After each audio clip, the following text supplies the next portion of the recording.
Alright, so journal আমাদেরকে বলা আছে অমিট এক্সপ্লেনেশন, সো আমিও চাই না এক্সপ্লেনেশন দিতে। মার্চ ফার্স্টে আমরা চলে যাচ্ছি। মার্চ ফার্স্ট বলা আছে paid monthly rent of $1200। So আমরা জানি যে এক্সপেন্স যদি ইনক্রিজ করে তাহলে হয় ডেবিট। যেহেতু রেন্ট পে করছে তাহলে এক্সপেন্স ইনক্রিজ করছে, রাইট? তাই না? So expense debit, rent expense, debit. যেহেতু পে করছে, আমরা পে করি সবসময় ক্যাশে। আরো কিছু ওয়ে আছে, বাট নর্মালি কিছু না বলা থাকলে আমরা ক্যাশে বলে ধরে নিই যে ক্যাশে।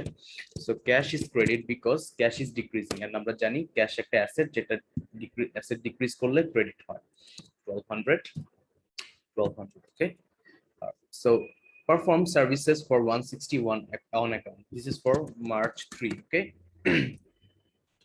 160 অন অ্যাকাউন্ট, এটা সার্ভিস পারফর্ম করছি আমরা, বাট অন অ্যাকাউন্ট আমরা এখন পর্যন্ত এটা ক্যাশটা পাই নাই, ঠিক আছে? সো আমরা যখন কোনো কিছু সার্ভিস পারফর্ম করি বা কারো কাছে যখন আমরা কোনো সার্ভিস দেই বাট টাকা পাই না, তার মানে আমি তার কাছে এখন পর্যন্ত টাকা পাই। সো এই এই এই স্পেশাল যেই অ্যাকাউন্টটাকে, সেটাকে আমরা বলে থাকি অ্যাকাউন্টস রিসিভেবল। তার মানে আমরা ফিউচারে এদের কাছ থেকে টাকা পাবো, ঠিক আছে? accounts receivable debit, and যেহেতু আমরা সার্ভিস দিছি সার্ভিস রেভিনিউ। এটা একবার একটু বলতে পারেন ট্রান্সলেশন দিকটা স্যার? কোনটা? স্যার মাত্র যেটা এক্সপ্লেন করলে এটা কেন ট্রান্সক্রিপশন? জি স্যার। এটা হচ্ছে আমরা অ্যাকাউন্টস রিসিভেবল কে এই জন্য ডেবিট করতেছি বিকজ অ্যাকাউন্টস রিসিভেবলটার মানে হচ্ছে, আমরা যদি বাংলায় বলি, দেনাদার, ঠিক আছে? মানে যাদের কাছে আমরা টাকা পাবো। সো এই মার্চ 3 তে যেটা হয়েছে দেখেন, perform services for 160 on account, তার মানে আমরা ওদেরকে সার্ভিস অলরেডি দিয়ে দিছি কিন্তু এখন পর্যন্ত টাকা পাইনি। সো টাকাটা ইন ফিউচার আমরা রিসিভ করব, we expect that, and that's why আমরা অ্যাকাউন্টস রিসিভেবল নামে এটাকে ডেবিট করি, which is another temporary asset account. So future যখন আমরা তাদের কাছ থেকে ক্যাশ পেয়ে যাব, তখন এই টেম্পোরারি অ্যাকাউন্টটাকে আমরা রাখবো না, এই টেম্পোরারি অ্যাকাউন্টটাকে আমরা ডিলিট করে দেব, এবং সেটার প্রসেসটা আমি দেখাবো একটু পরে, ঠিক আছে? March 5, perform services for cash on of $75, okay? $75 cash service provide করছি আমরা, ওকে? সো ক্যাশ যেহেতু আসছে তাহলে cash will be debit, March 5 cash debit, and again যেহেতু আমরা সার্ভিস দিছি, সার্ভিস রেভিনিউ ক্রেডিট হচ্ছে বিকজ আমরা জানি রেভিনিউ যদি ইনক্রিজ করে তাহলে ক্রেডিট হয়। So service revenue credit, okay? So this is for $75, okay? March 5 এর পরে আমরা চলে যাব March 8 A. March 8, we purchased an equipment for $600. The company paid cash for $90 and the balance was on account, okay? So আমাদের যেহেতু equipment আমরা purchase করছি, equipment চলে আসছে আমাদের কাছে, which is an asset, equipment debit, okay, for $600. Now আমার এই ইকুইপমেন্টের বদলে আমি বললাম যে আমি ক্যাশ প্রোভাইড করছি $90, okay? So cash is credit for $90, okay? $90. Now কিন্তু আমার কিন্তু ডেবিট ক্রেডিট এখন পর্যন্ত সমান হয় না, $510 একটা গ্যাপ আছে, এবং তা বলছে যে দ্য ব্যালেন্স, এই যে গ্যাপটা, ওয়াজ অন অ্যাকাউন্ট, মানে সেই টাকাটা আমরা এখনো দেই নাই, আমরা ইন ফিউচার কখনো দিব। সো যে টাকাটা আমরা পাই নাই সেটাকে আমরা যেমন অ্যাকাউন্টস রিসিভেবল বলি, যে ফিউচারে আমরা রিসিভ করব, আবার যে টাকাটা আমাদের কাছে মানুষ পাবে সেটাকে আমরা বলে থাকি accounts payable, which is a temporary liability account, আমরা বলে থাকি অ্যাকাউন্টস পেয়েবল। সো এটাকে আমরা ক্রেডিট করব ফর 510, মানে এই যে ইকুইপমেন্টটা আমি কিনলাম এটার মধ্যে $90 আমি এখন পে করছি, $90 এখন পে করছি, এন্ড বাকি যেই $510 আছে সেটা আমি ইন ফিউচার আমি পে করব, ঠিক আছে? সো মার্চ 8 পর্যন্ত আমি একটু পজ নিলাম, আপনারা একটু চিন্তা করেন যে কারো কোনো প্রবলেম আছে কিনা। March 12, received cash from customers billed on March 3, okay? So এই যে মার্চের 3 তারিখে আমরা জার্নাল দিছিলাম accounts receivable debit service revenue credit, কেন দিছিলাম? বিকজ আমরা তখনও টাকাটা পাইনি, আমরা বলছিলাম আমরা একটা টেম্পোরারি অ্যাকাউন্ট খুলতেছি, যখন আমরা টাকা পাবো তখন আমরা এই অ্যাকাউন্টটা রাখবো, ওকে? সো মার্চ 12 এই ঘটনাটা ঘটছে, মার্চ 12। সো যেহেতু আমরা টাকা পেয়ে যাচ্ছি, ক্যাশ ইজ ডেবিট, অ্যামাউন্টটা দেওয়া নাই, দেখেন মার্চ 12 এর কোনো অ্যামাউন্ট দেওয়া নাই, বাট বলছে যে মার্চ 3 এর অ্যামাউন্টটা পুরোটাই পাওয়া গেছে, সো 160, অ্যান্ড আমরা যে টেম্পোরারি অ্যাকাউন্টটা খুলছিলাম অ্যাকাউন্টস রিসিভেবল, যেহেতু ওরা পুরো টাকাই আমাদেরকে দিয়ে দিচ্ছে, সো অ্যাকাউন্টস রিসিভেবল আগে ডেবিট ছিল, এখন আমরা এটা ক্রেডিট করে এটাকে আমরা এলিমিনেট করে দেব accounts receivable credit. Okay, so this is sorry for 160. Okay, so this is for March 12. বোঝা যায় March 12, March 3 এর সাথে রিলেটেড। March 12, March 3 তে আমরা হচ্ছিল যে একটা সার্ভিস দিছিলাম এবং সেটার জন্য আমরা বাকি ছিল টাকাটা, আমরা টাকাটা তখনও পাইনি। March 12 এসে সেই টাকাটা আমরা পাইছি, so that's why cash is becoming debit, টাকা পাচ্ছি। এন্ড যে টেম্পোরারি অ্যাকাউন্টটা খুলছিলাম, so it is becoming credit because এটার আর এখন পর্যন্ত দরকার নেই। এখন যদি আমি এটা রেখে দিতাম, তার মানে আমি কি বুঝতাম যে আমি এখন পর্যন্ত ওদের কাছে $160 পাই, বাট যেহেতু আমি এটা আগে ডেবিট ছিল এখন ক্রেডিট করে দিচ্ছি, তার মানে এটা জিরো হয়ে যাচ্ছে। এটা লেজারে গেলে আমরা বুঝতে পারবো কিভাবে জিরো হয়ে যাচ্ছে। সো দ্যাটস ওয়াই এটা এখন আর আমাদের বলতে পারবো যে আমরা ওদের কাছে আর কোনো টাকা পয়সা পাই না। ওকে, March 14, March 14, paid salaries and wages to employees of 525. Okay, so salaries and wages, it's an expense.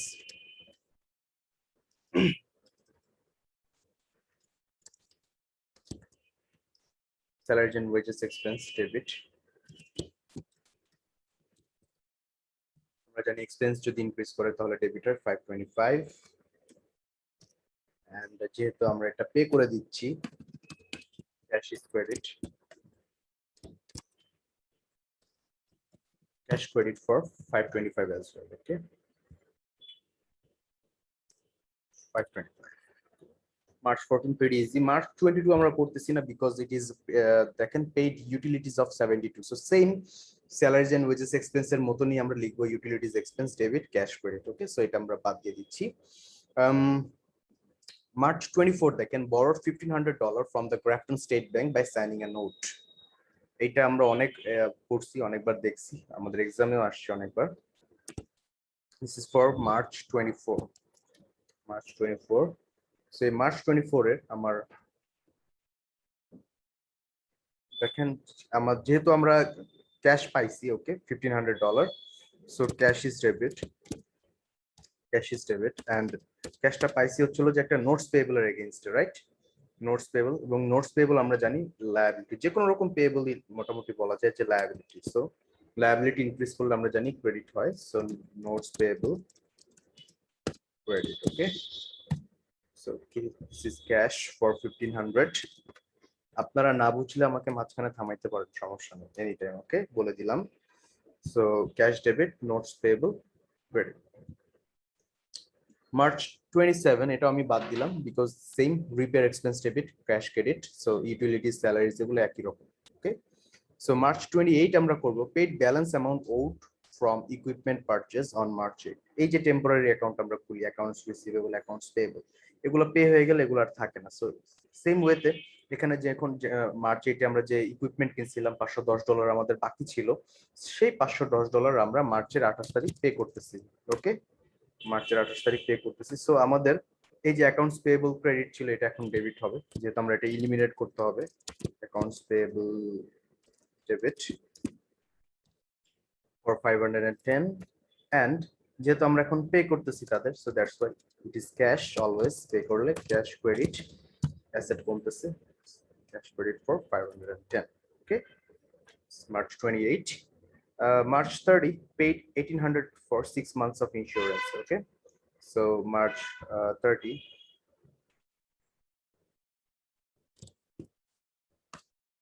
so this is আমাদের ইন্স্যুরেন্স 6 মাসের জন্য পে করতেছে। সো প্রিপেইড ইন্স্যুরেন্স, যেহেতু আমরা 1 মাসের শুধু হিসাব করতেছি মার্চ মাসে, বাট সে পে করছে 6 মাসের, দ্যাটস ওয়াই আমরা এটাকে ইন্স্যুরেন্স এক্সপেন্স না লিখে লিখবো প্রিপেইড ইন্স্যুরেন্স ডেবিট, এবং এটা একটা অ্যাসেট বিকজ 6 মাস ধরে ইন্স্যুরেন্সটা আমাকে কভারেজ দিতেছে, so that's why it's an asset. আমরা জানি যে কোনো কিছু ফিউচার ইকোনমিক বেনিফিট দিলে সেটাকে আমরা অ্যাসেট বলে থাকি। সো প্রিপেড ইন্স্যুরেন্স এর জন্য ডেবিট হলো 1,800, এবং যেহেতু ক্যাশে পে করা হয়েছে, so cash is becoming credit for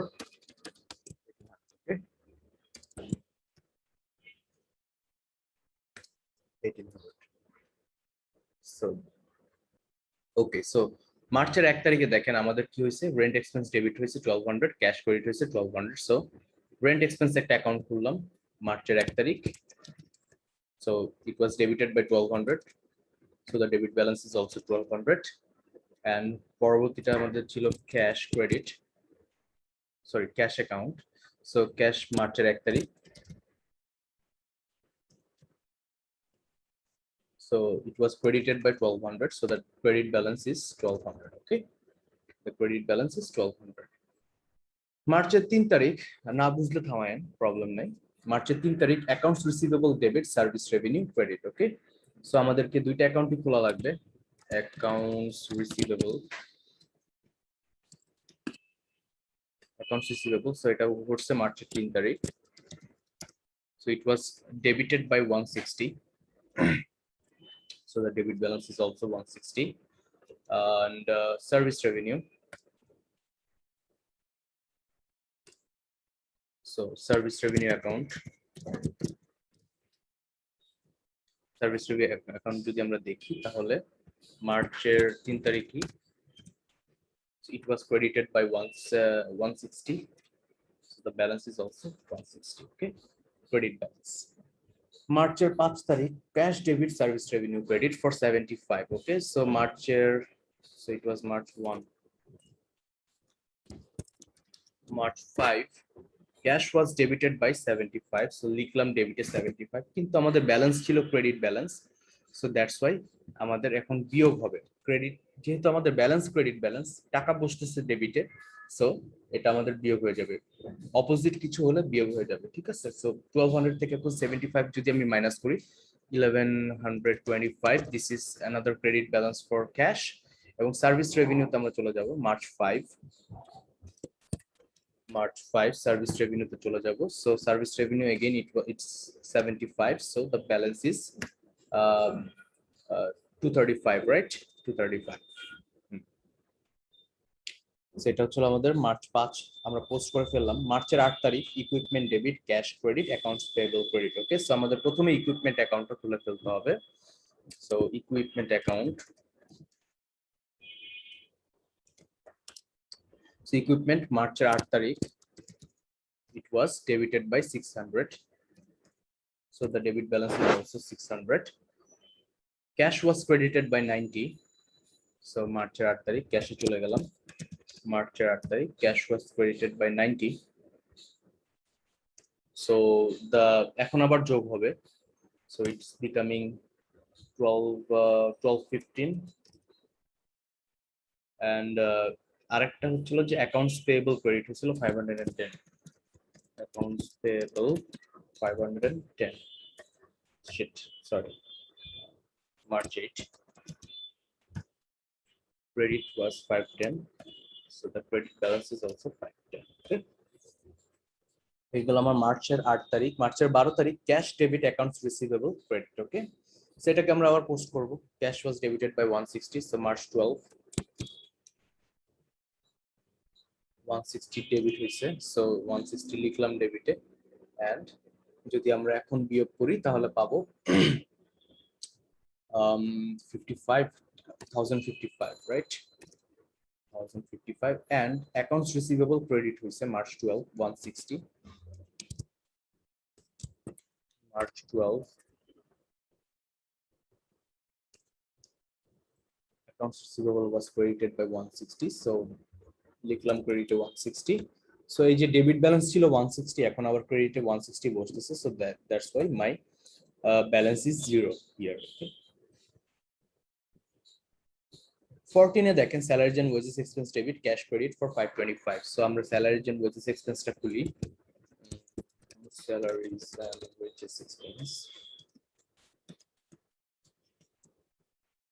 so আমার salaries and wages expense এর মার্চের 14 বলা আছে যে debit 525, so the balance is also 525, and credit হচ্ছে আমার cash, right? so March 14 cash was credited by 525, so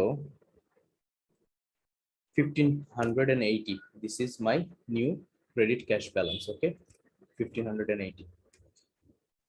Next one, March 24, cash debit, notes payable, credit, right? So March 24, আমি চলে গেলাম cash A. March 24, cash was debit by 1500 debit করলাম। So এখন cash এর new balance should wait, right? And 24 এ আমাদের notes payable লিখতে হবে। Notes payable account, so March 24, so it is credited by 1500, so the credit balance is also 1500, okay? Notes payable চলে গেল। March 28, accounts payable debit, cash credit, okay? For 510, March 20, accounts payable debit বলা হয়েছে, so accounts payable চলে গেলাম March 28, payable debit by 510, so credit ছিল এখন debit হয়েছে, credit balance ছিল এখন debit হয়েছে, so এটার balance এখন 0, and আমাদের cash বলা হয়েছে credit 28, cash was credited by 510, so the new cash credit balance is 590, okay? And the last one, prepaid insurance debit, cash credit for 1800, so আমাদের এখানে prepaid insurance যে account আছে, accountটা করে নিলাম, so it's March 30, so this is the prepaid insurance expense debit 1800, balance is also 1800, cash was credited by 1800, so March 30,